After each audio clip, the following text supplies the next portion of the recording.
menapa dados aturipun rasa wulan menika mboten lepat. Injih jengandika menika kadangipun diajeng rasa wulan. Nggih, Raden Saku.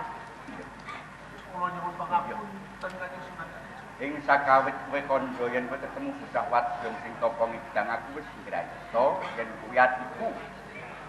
Jalaran sadurunge aku wis nate didhawuhi karo Rama Sunan Bonang.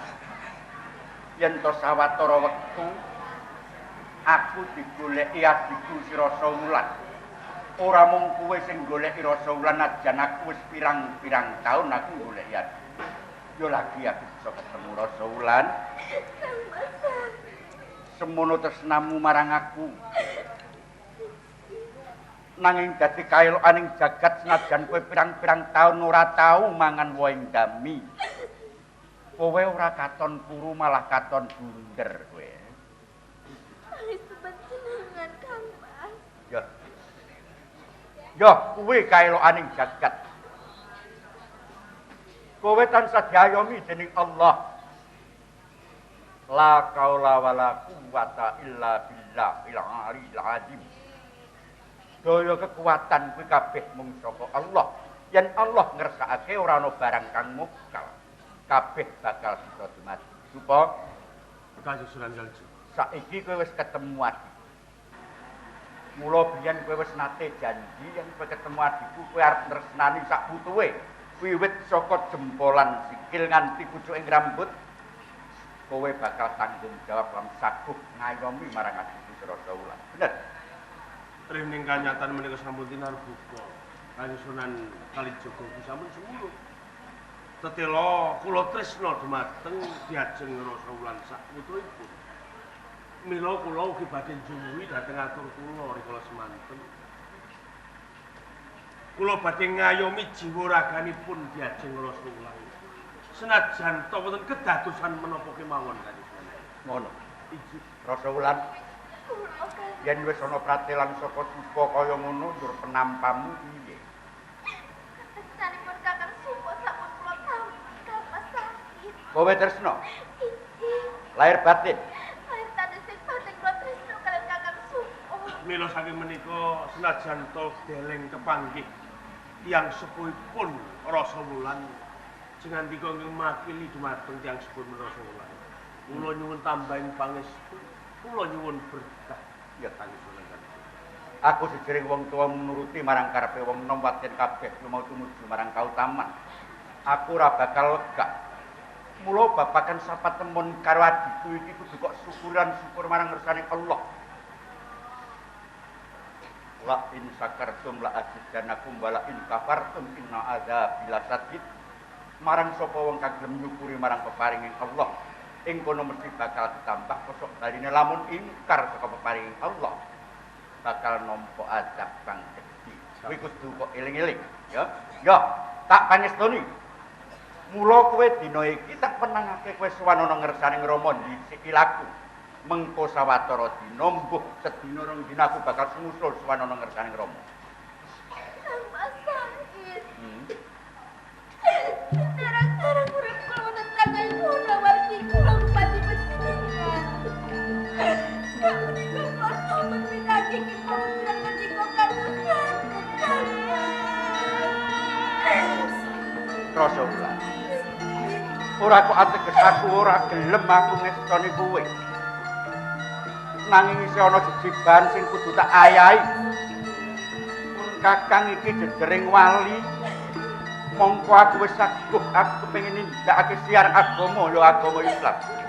Kabeh kang didhawuhake dening para dewaning ulama utawa kabeh para wali ana ing tanah Jawa. Yen aku nganti ingkar perkara iki ateges aku ora bakal ngugemi marang dawuh sing wis dak kanthi. Ora. Kowe ndisi olahku. Mengko aku sumusul mburi aja kuwatir. Ora-orane yen Rama lan Ibu pituko marang kowe. Ora. Ora Rasa. Bocah ayu. Aja wedi ya. Apa kang dadi pangandikane Kanjeng Sunan Kalijaga? Kuwi bener. Lan aku gawe saged ngayomi jiwaran ragam. Rene wektu dina iki kuwi wis ketemu. Lan Kang Masmu ya Kanjeng Sunan Kalijaga ya Raden Sari. Monggo wecane sabda Kanjeng Sunan Kalijaga kaya mangkono. Kowe lan aku ndingini laku tumuju ana ing Praja Tuban. Mengko genti tapak.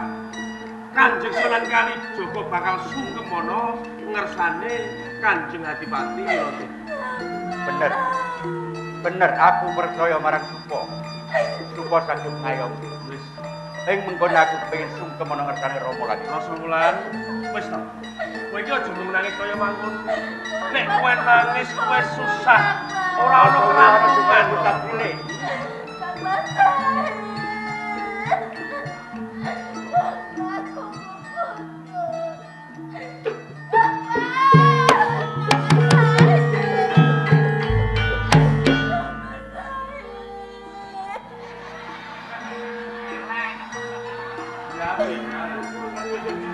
Cukup ya. Tenang. Mengko nek kowe nangis terus, idepmu merotoli, ya. Pedakmu luntur, ya. Kowe wis dadi tanggung jawab, wis to. Aku percaya. Kanjeng Sunan Kalijaga kae ora bakal goroh. Mula kowe lan aku, ayo. Wis kelakon mengko omah-omah karo aku, kowe kudu manut karo aku. Ya. Nek kowe ora meneng aku mau. Ayo guyu. Coba mesem.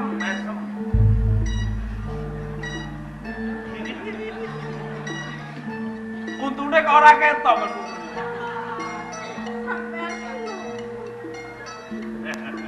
Ngono malah ayu. Ayo, melu aku.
cukup wae wis ra perlu welasku nggo sliramu ngobrol janji nyatane mung janji palsu ku sebuta waktu lamar sliramu aku sebuta bondo aja nuduh sulaya mbok sing sabar tak jaluk mbok sing sabar dino agak jajake wis tak lama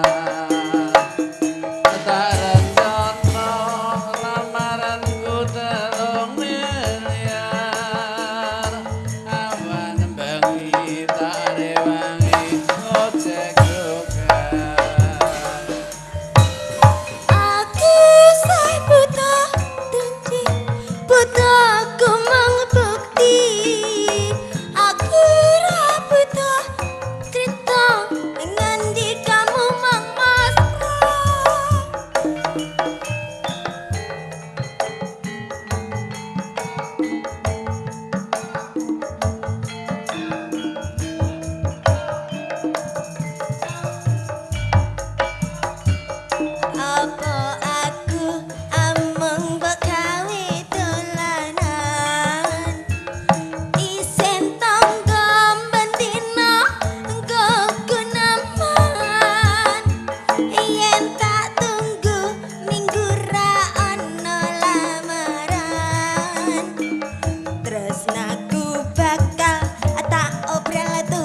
aja mutung kabeh mau wis tak petung dimen bebrayan bisuke bisa untung ayo guyu tang ting tang ting tang ting tung yen ra kowe luwe becik aku gantung Masak ta Mas?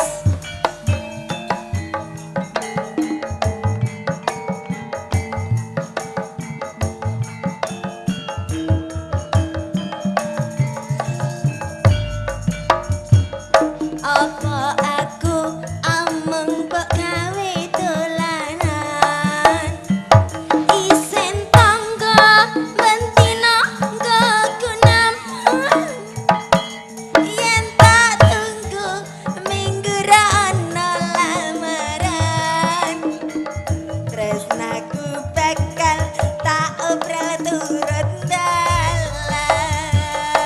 aja mutung kabeh mau wis tak petung sing dimen bebrayan wisuke bisa untung ayo guyu tang ting tang ting tang ting tung yen ra kowe luwe becik aku gantung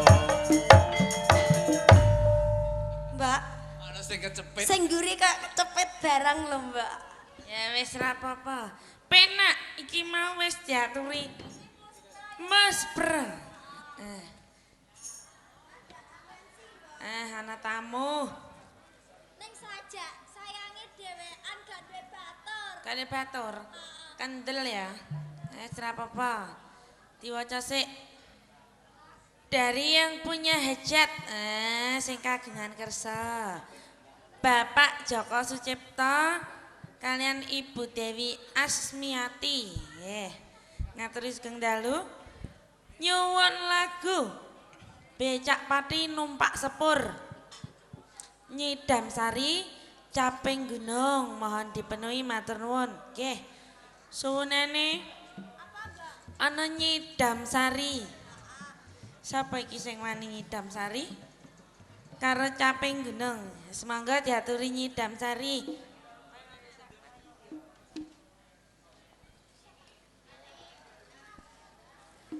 Oke, lagu menika katur dumateng Bapak Sucipto sekalian Ibu, monggo diaturi Nyidam Sari. Lele ya, nggih mangkir rumiyin. Sabar nggih. Alah, senengane kok epleh-epleh. Nyidam Sari nggih, monggo diaturi.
mau sampun diaturi nyidam sari katur dumateng Bapak Sucipto saha Ibu. Saniki diaturi malih. Nah, epleh-epleh. Alah. Bapak nggih ngesake epleh-epleh nika. Ayo Dek, diaturi leyeh-leyeh. Layah-layah, Mbak. Banyu kali. Sing ndi, Mbak? Anane banyu kendi. Yuk, diaturi. Sing ndi iki? Epleh-epleh sik. Monggo. Nah apa? Rantuk epleh-epleh atang-atang. Malah dadi. Monggo. Monggo, Pak.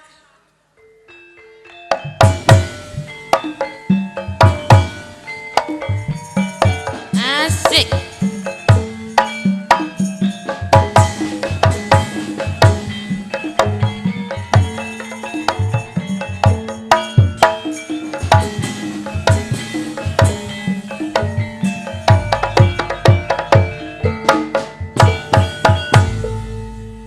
Kadang dapok pengangguran tengok-tengok neng emperan layah-layah penak tenan orang jaluk orang ripan watang kluruk gerongan layah-layah penak tenan Penak Mas. Raketekan mikir besok kejengkelan layah-layah penak tenan orang jaluk orang keduman orang jaluk orang keduman layah-layah penak tenan Penak Mas. Goyang yuk. Asik. Pengangguran, pengangguran, era keduman kawean. Pengangguran, pengangguran, pengangguran, era keduman kawean. Pengangguran, pengangguran, pengangguran.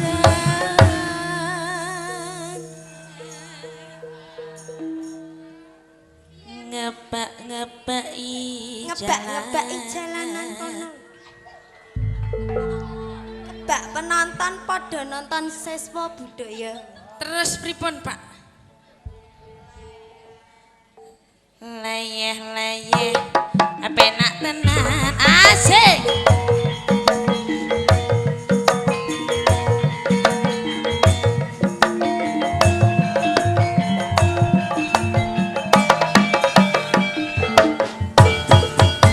Kadung dapuk pengangguran tengok-tengok ning prapatan layah-layah penak tenan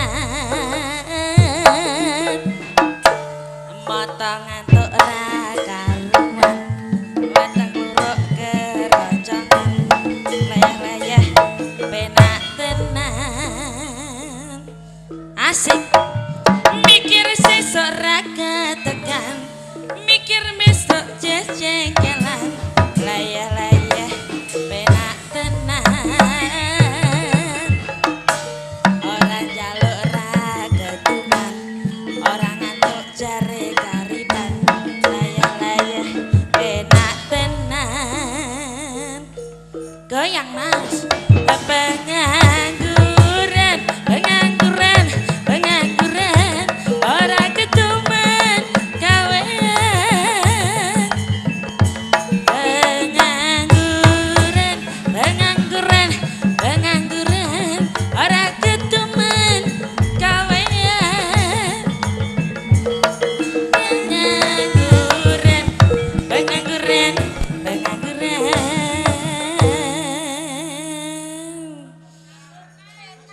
Nganggur nih. ngebak-ngebaki jalanan nonton siswa budaya epleh-epleh penak tenan asik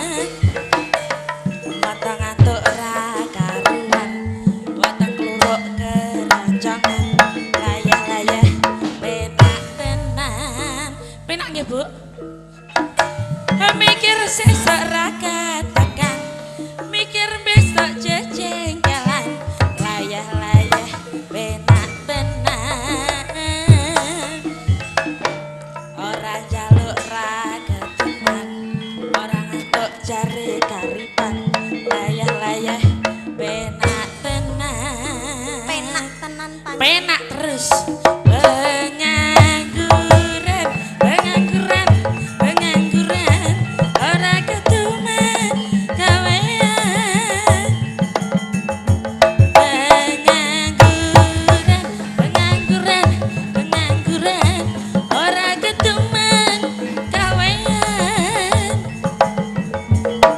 pengangguran pengangguran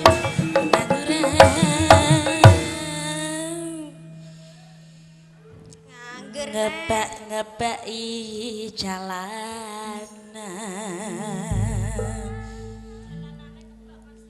layah-layah penak tenan sampun nggih sampun urung krasa la ilaha illallah iku mau apa Penak ya, Mbak. Anjen tengok-tengok karo nyang Ah, ora krasa. kentenan jare. Sing ning dhuwur sing ogel-ogel iki ya menggos-menggos kok iso. Mbak, kae bapake jare gentenan. Gentenan. Heeh. Jaluk apa saiki? Manten-mantenan. Oh nggih. Yuk. Diaturi manten-mantenan, Nduk. Monggo. Nggih monggo Mas. Demake manten-manten. Hawane sumuk, Nduk. Sumuk, Mbak. Heeh. Rumasaku kok gak sumuk. Atis. Atis. Monggo. Nggih monggo. Alah ngono kaya lomba lah kebut-kebut kabeh. Ya ora apa-apa, Mbak.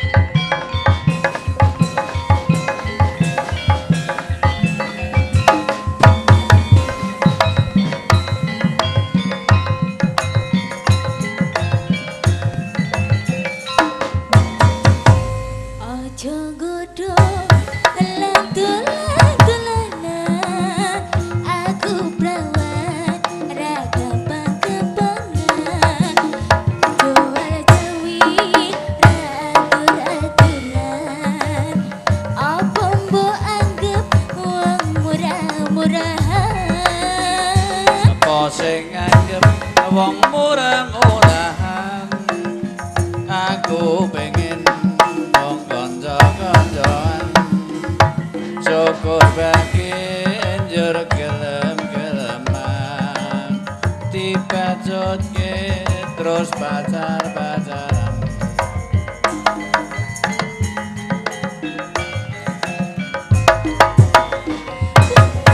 Aku suka kenalan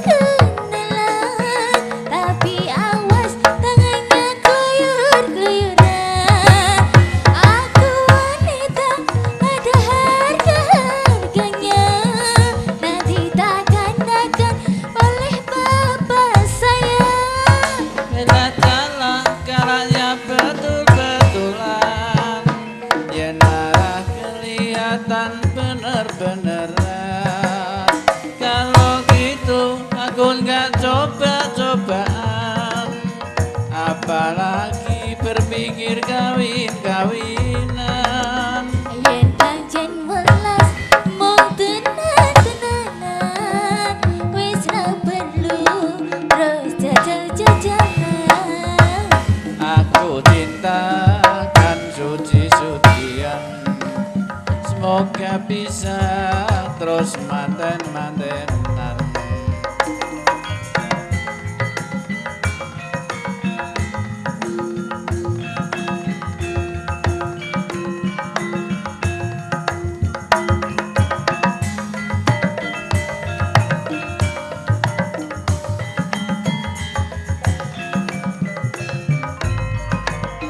aja godho lentul-lentulanan aku prawan raga pang-kepangan jual jawi ra atur-aturan apa mbok anggap wong murah-murahan apa sing nganggep wong murah-murahan aku pengen wong kanca-kancaan syukur bagi njur gelem-geleman dipacutke terus pacar-pacaran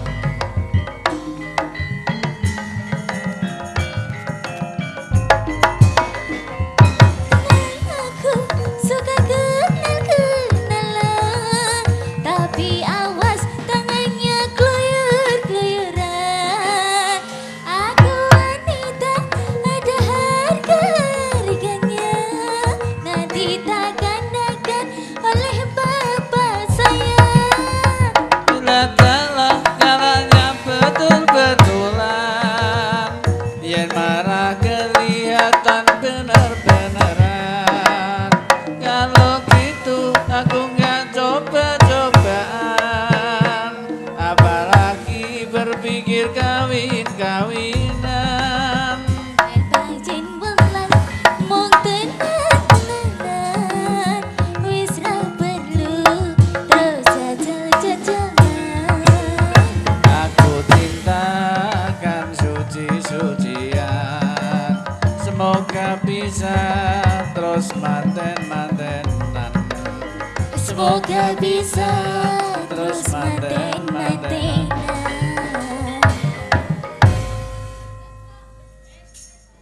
Wis, enak. Gaweke manten-mantenan, ayo. Kok iso anak-anakan lho. Iya, nek manten-mantenan metune anak-anakan. Ya. Kowe ndak? Apa nih? Jambu alas? Nggih. Ayo nyuwun jambu alas, kucing garong. Kucing garong jambu alas, setunggal-setunggal nggih. Mengki nek bareng kaya wong tempur. Nah, ya diaturi sik jambu alas, bar iki kucing garong ya. Digaweke kucing gareng mawon. Heeh. Monggo Pak, kucing gareng dados. Musik. Tret.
Stop ya.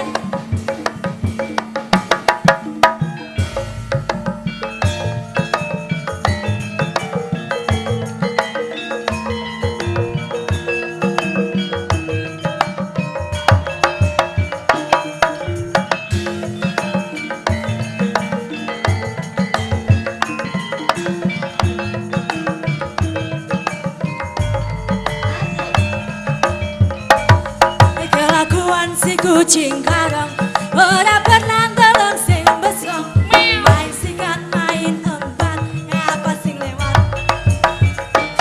Kelakuan si kucing garong selalu ngelatih sasaran. Asal ada kepepesan wajah beringasan.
kucing wedok.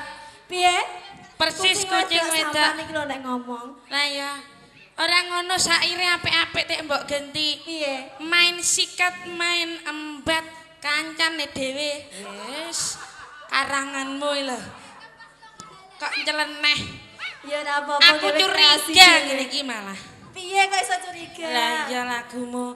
Bener rek potonganmu potongan krempeng ya ngene iku ngregetno. Alah. Krempeng-krempeng yen aku ya duwe inuk-inuk kok. Apa? Rumangsamu. Inuk-inuk apa? Mau lho ning mburi aku gawe susu. Susu? Heeh. Alah, susu Sampeyan paling tak pengen? susumu mek sithik ya mbok kekno wong.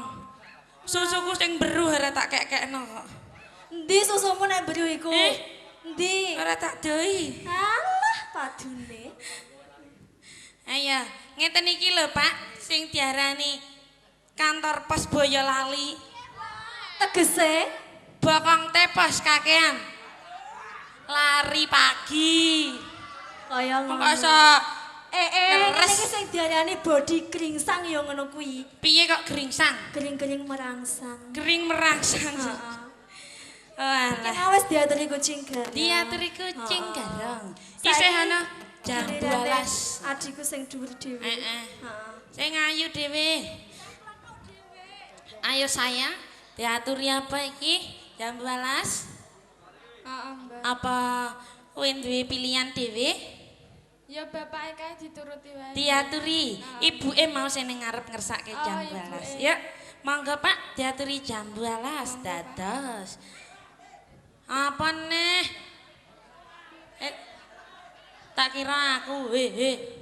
Monggo. Orang anu sampean kok, Mbak.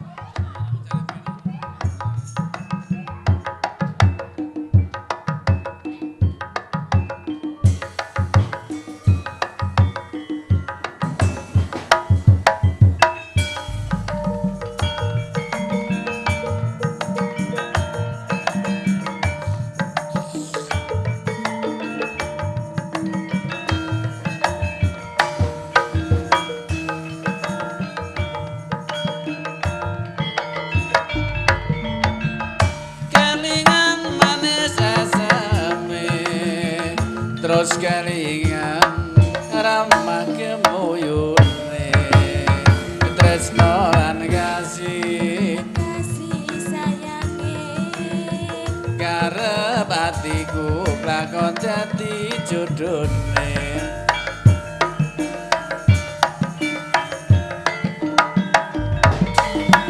Sayange wis duwe bojo nanging aku wis kadung tresno nelongso Rasane ngati. yen aku ra lakon melu duweni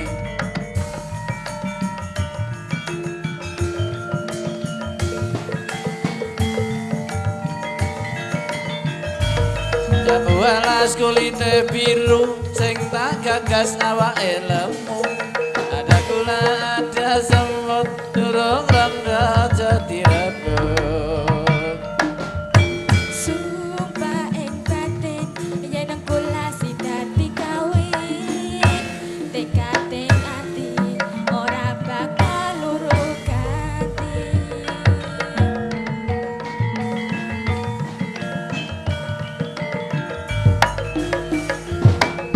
Sumpah wis janji arep sehidup semati. Senang lan sedih bareng-bareng dilakoni. Jambu alas do manis rasane. Manis rasane. Senajan dilas tak enteni rondone. Sayange wis duwe bojo nanging aku wis kadung tresno nelongso Rasane ati. yen aku ra lakon melu duweni.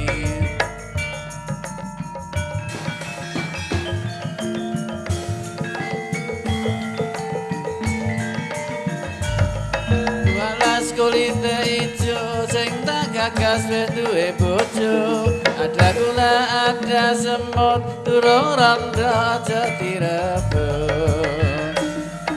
Sumpah ing batin yen kula sejati kawin tekating ati ora bakal luru ganti.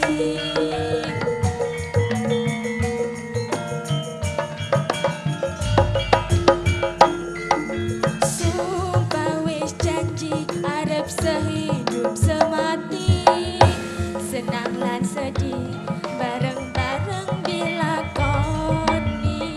Jambu alas do manis rasane. Manis rasane. Senajan dilas tak enteni rondone. Kelingan manis aseme terus kelingan rambah kemuyune. Tresno lan kasih Kasih sayangi karep akiku lakon dadi jodone. iki mau wis diaturi jambu alas ya Mbak. Sesi jingkas. Rene sayang.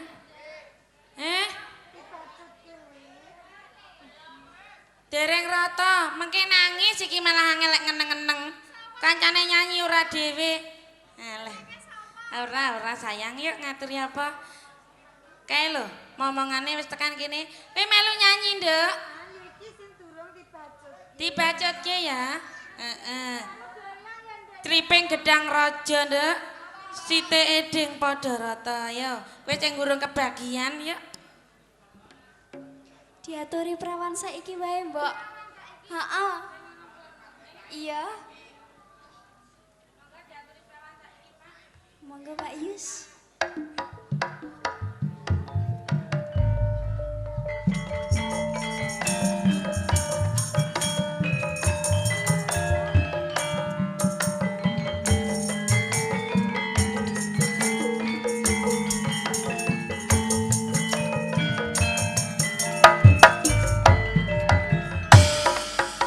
Bakwan adu asine radi pangan kele-kele.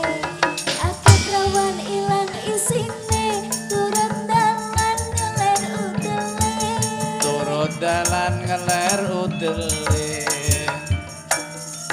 Melanding pada jarene kanggo bodo enak rasane. Den kededek pakaiane nganti ketok bentuk awake. Nganti ketok bentuk awake.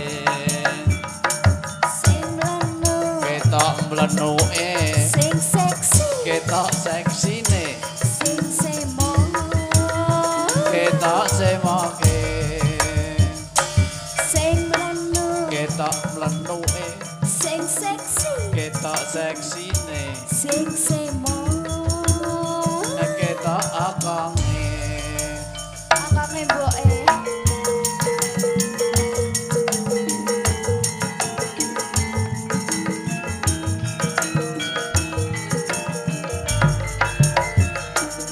Pancen iki wis jamane bocah nom-noman.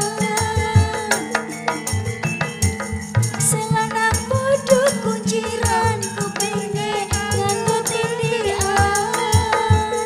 Rambuté padha seliran kaya londo seneng guyuran.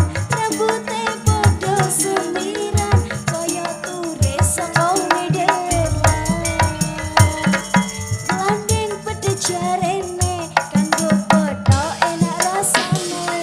Deng pededek pakaiane nganti ketok bentuk awake. Nganti ketok bentuk awake. Sing mlanu Ketok cempluke. sing seksi Ketok seksine. sing semo Ketok semoke.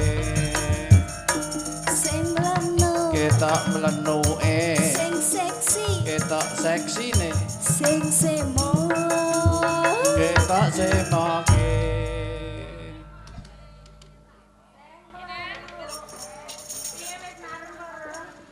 Lek minjem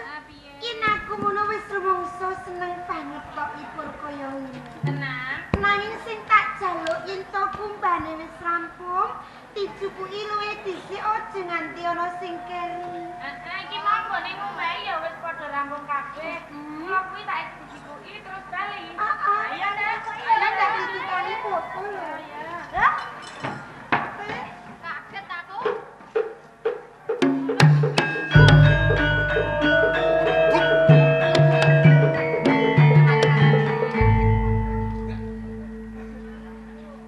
Lek mincel. Apa? Sopo kuwi? Harum kudus. Napa jenengan kok gremeng niku lho? Bruduk. Eh? Kaya karyawan rokok harum kudus. Rokok. Sing gawe rokok niku jenengan dhewe niku, Pak. Ora rokok. Lah niku. Endi? Lah niku. Jarum apa? Heh? Jarum apa? Jarum super. No. Jenengan niku sinten? Niki panggonane wong wedok-wedok, sampe niki wong lanang kok iso. Ora ana tulisane. Ora ana tulisane yen papan kene kanggo wong wadon. Bener ya, Nduk. Saya kok ditulisi. Lah wong kono mah ora ditulisi kok ya. Jane wis ditulisi dhewe iki juga. Nah terus Digondol kire. Apa? tulisan Dadal apa? Kiwek. Apa ana kirek? Kiwek. Kirek kok kirek. Kirek aja Iki kirek. kagem. Rasa piye? Gawan bayi. Oh, kawan bayi. Lucu lah iki. Lucu. Eh, Foto. sapa sing ngendong kowe? Jangan mau ngawe-ngawe kula. Ae lho. Dudu, Mbok. Kowe ya teh. Kabeh kok matis niki napa? Lagi. Ya seneng. Kok tok petani iki iki. Niku wae lho. Kok matis. Kowe iki yen metane mengkono-kono wae. Wong. Nek kono karo ning kene padha. Kok nek diblus apa? Apa itu? Diblus. Lho, Iku arep jebule iki ndi? niki wau angsul bak tong bayi. Ne ya. Ayo dong mulai yuk Lek. Sik. Kamu ndak kesuwen. Yen kowe bali yo ning mengko. Aku ono perlu kelawan kowe. Kalian iki sing ijo-ijo iki bali dhisik. Aku ono perlu karo bocah wadon siji. Niki nggih ijo kok modern tekan. Ijo nom, Enam. ijo tuwa. Ya, Nuwun sewu. Estripun punika sinten to? lu ngerti. Ireng. Jenengku Bondan Pakso Jatuh. Bondan Pakso Jatuh. Ya. Saking pundi? Saka negara Majapahit, pangkatku Senopati go klebu putra Narendra ing Majapahit. Lho, Jaluk ngapura. Nyuwun ngapunten sih Kanjeng Bondan Pakso Jatuh. nyuwun pangapunten nggih. Kula nyuwun pangapunten. Iki sembrono iki. Ngene-ngene malah nabrak nggon Pramono malah. Nyuwun pangapunten. Ya, tak akuro mapan kowe durung ngerti sapa satu benda. Ya, wis ngerti nek aku putra ratu ing Majapahit. Sampun. Sampun. Sampun. Kula sawetara aku mundhut kowe sumingkira. Mengko yen wis rampung kowe tak undang. Ngaten. Ya. Nggih. Ya ndak. Jemake kula kalih sinten Kanjeng? Ya mengko karo kancamu to. Mengko tak undang kancamu wis rampung. Oh, ngaten sih. Kaya ngono aku nenono nang isor wis gedhe kae. Ini kita kana ya. Ora apa-apa ta? Ora, makane aja ada-ada mengko tak undang ora ya Lek ana ana apa-apa jerit ya, bengak-bengak engko tak Hati-hati ya, Nduk ya. Hati-hati ya, Nduk. Aku dinakan-nakake lho nggih. Wah, aku putra ratu kok arep jenengan iki koyo lakon. Wae panjer Mas. Kanjeng pirangkul dan paksanya. Estripun nembe dadi menapa to Kanjeng mongko niku rak sendang papan benipun para wadon-wadon. Yo, aku ngerti. Ora jenengmu sapa? Kula pun Nawangsi. Nawang. Ini sepisan pancen aku sengaja kan papan kene. Mergo aku mulan ndoro saka negara Majapahit mung kepengin nontoni jembar syuting ndoro. Kaping pindho patik-patik panika besok lamun aku lakon jumeneng nata minangka garwa. Ngaten sih. Bebasan jagat tepung yang tan ana wanudya kang dadi pepandhenganku. Nanging yo kene sawise aku ketemu lan sliramu. Atiku koyo ngene. Lawas. Kados pundi? Aku kesengsem lawan wujudmu. Kasep Iya. kali kula. Heeh. Napa tegesipun kula nika badhe dipun pundhut juru pita? Ora. Uga ora. Juru Ngene. Ben gamblang cetha. Tegese aku kesengsem kelawan kowe. Lemo kowe tak boyong menyang negara Majapahit, tak poktekke uripmu lumantar dadi bojoku. Bojo panjenengan. Kanjeng Pangeran, Nggih, napa? nyun pangapunten Ji, boten ateges menika nampik dhateng panjenengan. Nanging kula niku dereng seneng gadah bojo. Yo, yen durung nate nglakoni pancen isih semang-semang tegese isih tida-tida ning tak jarwani. Duwe bojo kuwi enak. Mangken pundi kepenake? Sepisan apa kang dadi kepinginanmu mesti ana sing goleki. Upama kowe arep tindak, sing cangkrama ana sing ngikutke.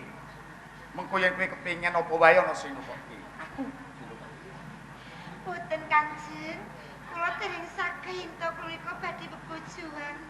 Kula tasih ajri kok Kanjeng Pangeran Bondan maksud. yen wedi mengko kowe tak belajari. Hah? Omah-omah ki sing dibedeni apa? Coba to. Aku yen demek kulit kok lumer kaya wah jan. Kanjeng, senajan to kawon diwasa kados ngaten, mawi kula dicaketi priya menika kula rejeg kok Kanjeng. Redhe kuwi maratandakake yen atimu gelem mergo isih wedi. Nah nek wedi mengko kowe tak warai. Nek durung bisa tak sinaoni. Boten. Kula tasih ajri kok Kanjeng mireng kula dereng seneng gadah bojo. Awas. Yen kowe nampik kelawan wong liya monggo. Ning yen kelawan aku kira-kira tak kliru. Sepisan kamu barang apa? Apa kang atimu mesti bakal kasebadan. Nanging Kanjeng mireng, tresna niku boten maras pangkat lan derajat Gusti Bondo Tuya. Tresna niku namung ati pawitanipun. Mila kanthi menika panjenengan saged meksa dhumateng manah kula Kanjeng. Jajagatan ana sama.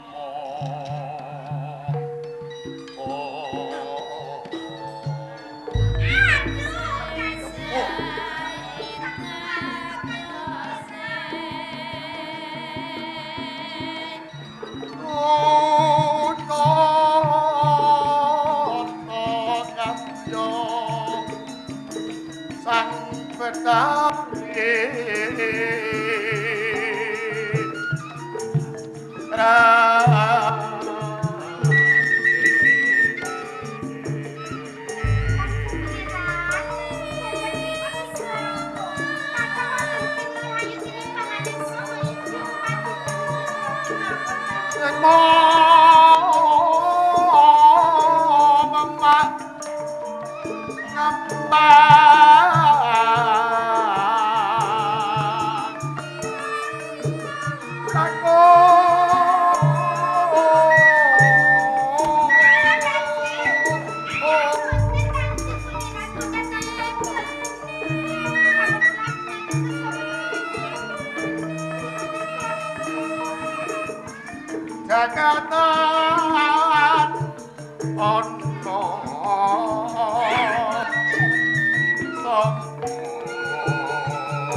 Jagatan ono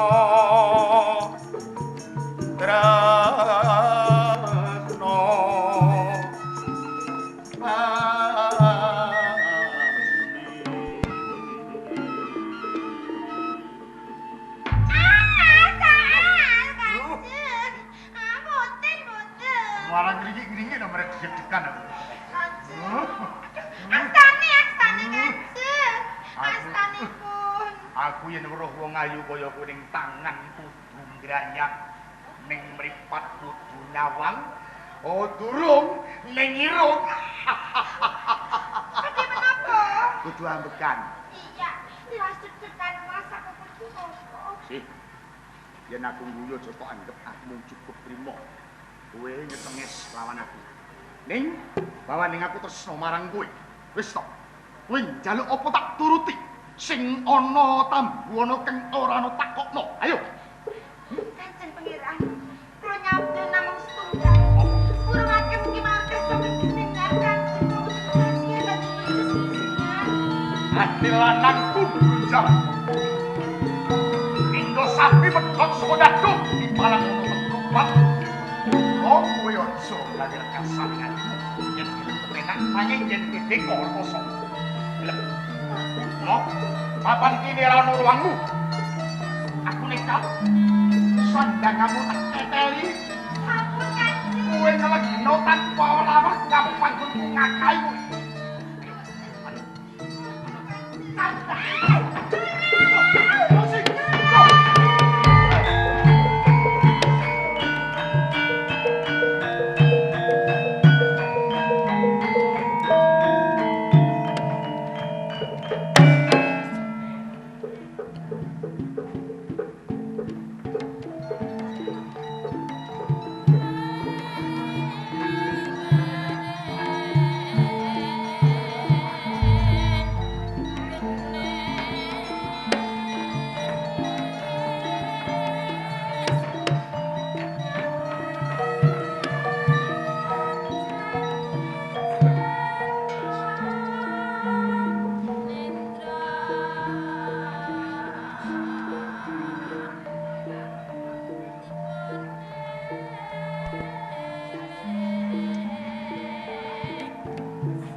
Rikala semono kowe lan bapak tak dijogo piolehan. Ora jeneng aku ngoyo ora. Nanging jujure ngaku anak ora ketang anak angkat. Aku tansah mituhu sing dikarepake dening bapak. Mongko kowe kuwi anake dhewe. Gene yo kowe nyangka ora ana tinane wong tuwa kuwi ngarahke laku ning uripe anak kuwi tumuju marang julaning kasangsaran. Mau dasar apa to kowe ora gelem diolahke aku? Aku terus seneng duwe bojo kok Kakang Punjang. Ya, aku dhewe yo ora maksa. Lah iki mau lagi ana apa kowe? Aku mau mbah ning sendang dioyak bocah lanang kok Kakang. Dioyak bocah lanang. Yo karepe Arep mpek bojo karo aku. oh, arep mpek bojo kowe. Apa wis kandhek semene apa bocah iki sing ngoyak? Saiki sing bojo kelawan aku sing aku njaluk tulung. Kowe sing dioyak. Oh, yo coba-coba tak petukane.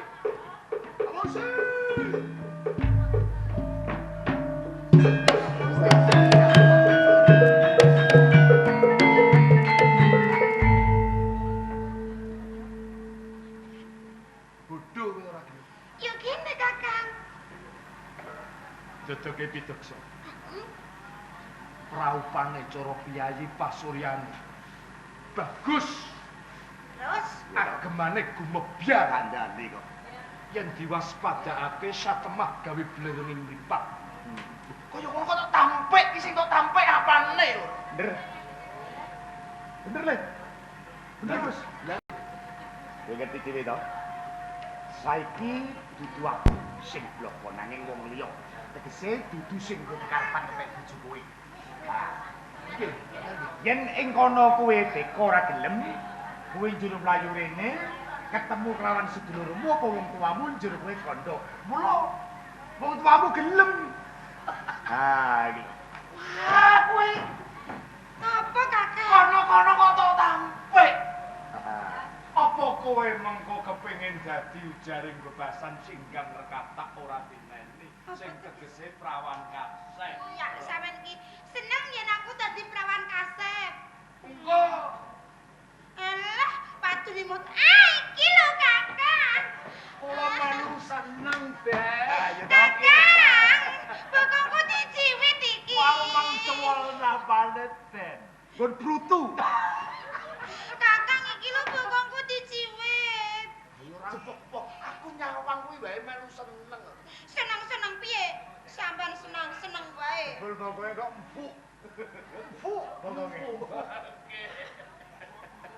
Kakang.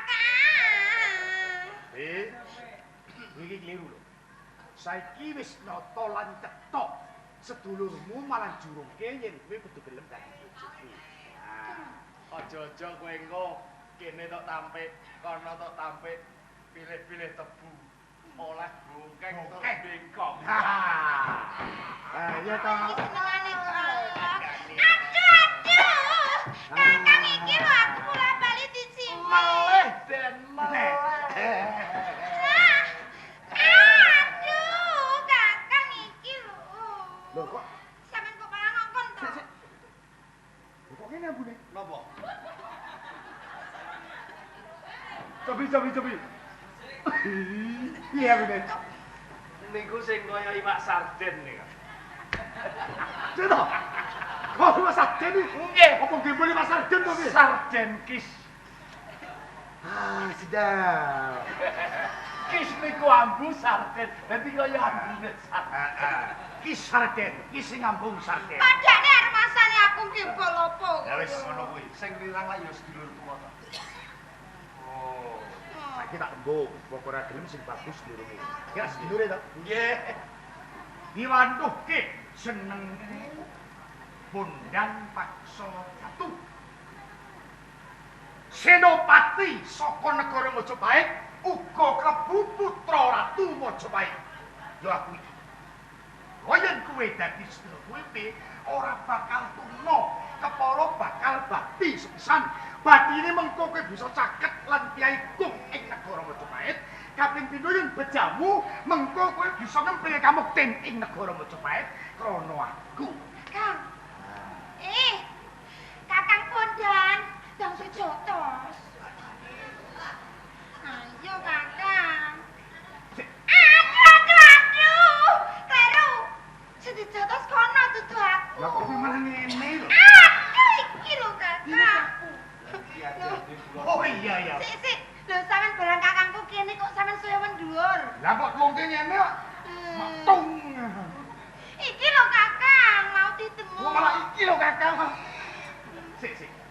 Sausing kowe ngerti yen aku peranganing putra Majapahit, mendeleng atimu kaya tuwuh tandha pitakon jroning atimu. Terus sapa satemene kowe? Yo ndak dijotos Kakang. Tenis. Aku Bondan Kejawan.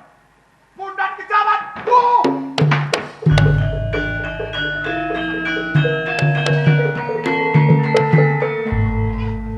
Tak kandhani Kakang.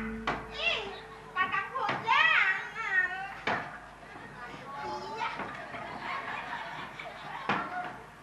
Kakang Bondan.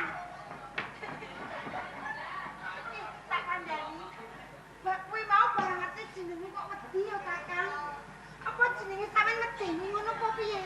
Wah, Nyatane wedi karo jenenge sampean. Nawangse, Heeh. tenane aku iki ya putra Majapahit. Selamat sore. Mbok menawa bapa urung nate paring pangandika marang kowe. Jalaran kabeh kuwi didadekake wewadi. Rikala semono aku katitipake dening Sang Prabu Brawijaya ana ing desa Kutapen supaya kagulawentah dening bapa dewasane njur aku bakal dijodohke oleh langkung. Ewa dene tok sampe bluk yen ngono bejo uripku ora kok. Mongko aku senengane wis kebacut tresno tenan karo kowe. Kakang Bondan, yen koyo ngono, yen sak-sakatku kleru ning pengarepanmu aku njaluk pangapura ya Kakang. Menungso kuwi ora ana ingkang sampurna, kurang luwih. Nanging kabeh kuwi yen gelem nyinaoni marang kahanan, tak kira latine ora bakal sasar susur. Marai kowe kuwi wong lumuh ya. Kok lumuh? Ijih sorentre ya wis turu ora nate prihatin. Esuk urung nganti setengah dina kowe ya wis turu. Dadi ing kono ora ngatonake kowe kuwi nyinaoni marang kahanan. Ya ora apa-apa. Yen pancen kowe nyangkal karepe wong tuwa ora apa-apa. Mbok menawa kowe dudu jodoh. Jodohku mengko bocah liyan. Iya, Kakang. Ora basa ora apa-apa ya Kakang Bondan ya. Apa ndak basa? Kakang Bondan. Iya, iya. Ning sampean wis pitulungi kelawan aku. Umpama ora ana sampean nek mesti aku wis diprawoso kelawan Kanjeng Piran Bondan paksa jatuh Kae prima. kepernae adik. Adi sampean. Ki ngono kadangmu, Kakang. Iya, cara piyayine kadang. Ya wis, Kakang yen ngono aku gelem dadi bojomu. Iki tenang. Heeh. Tenang. Iya. Kowe ngerti nek aku putra Majapahit yo gelem. Iya, ora mergo kuwi, Kakang. Mergo aku njaluk tulung tok tulungi, aku terus gelem dadi bojomu. Ngono. Kowe mau diapake ae karo Bondan Abidal. Aku mau dinene iki. Diawet-awet pipiku ngene. Pipi kok ngene yo, bocah kok ngene. Ngono lho, Kakang. Ora apa-apa wong seneng kok. Ora apa-apa. Ora apa-apa. Dijawe janggutku ngene. Ora apa-apa wong kuwi gemes kok. Dicirit bokongku ngene. Ora apa-apa. Iya. Ora apa-apa. Ora apa-apa. Ora apa-apa. Dirangkul ngene mau aku, Kakang. Wes. Iya. Yo kowe kuwi di solu kok malah ora. Jare ra apa-apa, jare ra nesu. Oh. Lah padune sujono. Pancen kedadian kuwi kudu dijupuk hikmah. Ya ngono ya Nawangse. Yen saiki atimu wis kabuka, ora kok njur kowe kuwi bejo oleh aku, nanging bejomu rong perkara. Utamaning anak kuwi yen ngestokke saka dawuhe wong tuwa. Mongko yen kelakon iki dudu saka karepku lan dudu karepmu, nanging saka kersane wong tuwa. Apa maneh aku lan kowe linambaran rasa welas asih lan tresna. Dadi iki mengko wong tuwa bisa swarga uripe. Kaya ngono Kakang Bondan Kejawan. Aku pasrah jiwaraga sautuhe kelawan sampeyan. Aku tresna lahir kanthi sing batin. Kang tresnanono jiwaragaku sautuhe kaya dene sampeyan tresnane jiwaragamu ya Kakang Bondan Kejawan. Yo. Sajake kok guyune sampeyan ngenyek. Ora kok. Kecenges. Karane wong Kakang Bondan. Karan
gendeng durung ya. Aku tiwas tap-tapan ati. Lho nawangse iki kok wanine mancai wong tuwa.